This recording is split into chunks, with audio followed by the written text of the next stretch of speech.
माता कामाख्या की एक गाथा याद आ गई, सुनाते हुए चले।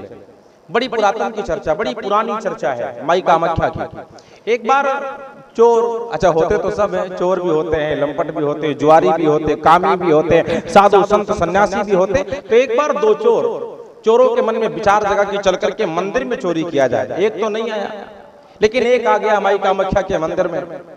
गेट बंद है, सीढ़ियों के रास्ते से चढ़ करके परिक्रमा मार्ग में उतरा।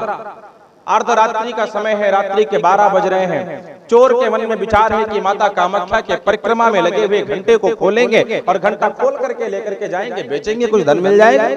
वो चोर है, चोरी करने जा रहा है और माँ के पास में जा रहा है। अब माई ने कहा ठीक है बेटा आ जाओ। अब माता कामाख्या की शक्ति देखना, माता कामाख्या की दिव्यता कितनी है, उनमें समता कितनी है। चोर सीढ़ी के मार्ग से चढ़ करके परिक्रमा में उतर तो गया, घंटा जहां पर बंधा था वहां तक पहुंच तो गया, घंटा खोलना आरंभ तो कर दिया। लेकिन विचित्र बात यह है, चला तो गया, घंटे को पकड़ तो लिया, लेकिन घंटे को छोड़ नहीं पाया, हो घंटे को खोल नहीं पाया। अच्छा अब चिंता आ गई, घंटे को पकड़ लिया तो छोड़ क्यों नहीं पाया, खोलने के लिए गया तो खोलने क्यों नहीं पाया, ज्यादा कस के बना तो नहीं, ऐसा कुछ नहीं, ये माई की कृपा थी। रात्रि के 12 बज रहे हैं, चोर गया है, घंटे को पकड़ा है। अच्छा आपने ये तो सुना होगा कि कोई लेट करके सोता है, वो तो हजम हो जाती है, कोई बैठ करके सो गया, ये बात भी हजम हो जाती, लेकिन कोई खड़े खड़े सो गया, ये बात हजम नहीं होती। और वो भी कोई चोरी करने गया हो, जहां पे ये डर लगा है कि जल्दी से निकले नहीं, कोई आ जाएगा, पुजारी आ जाएंगे, महाराज आ जाएंगे, कोई साधु सन्यासी आ जाएगा, आरती का समय हो जाएगा, उसको निद्रा आ जाए। बड़ी विचित्र बात है,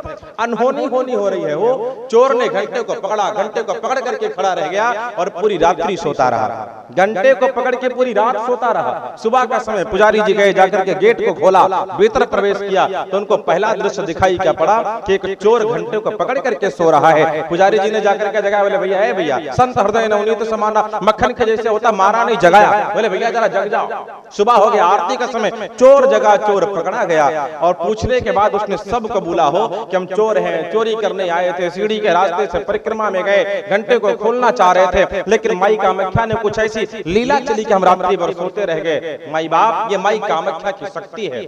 जीवन भर से उसने चोरी करना बंद कर दिया, माई का भगत बन करके जी रहा है। पता नहीं, हो सकता है कि आज भी अभी हो, अगर उसका शरीर छूटा नहीं होगा तो आज वो माता कामाख्या का सबसे बड़ा भगत बना होगा। इसीलिए निवेदन करते कि आते रहा करिए, ये अपनी माँ का घर है, सज के आओ, संवर के आओ, ऐसे आओ, लेकिन माई के चरण में आया करिए। पुत्रो जायते कुजितप माता कुमाता ना भवत, पूत कपूत सुने हैं जग में, पर माता सुनी न कुमाता। ये माता है, हो कुमाता नहीं। अगर जगत के कुमति से बचना है तो माई के सुमत के पास में आना पड़ेगा। इसलिए कुमत से बचने के लिए माँ कामाख्या रूपी सुमत के पास में आपको आना ही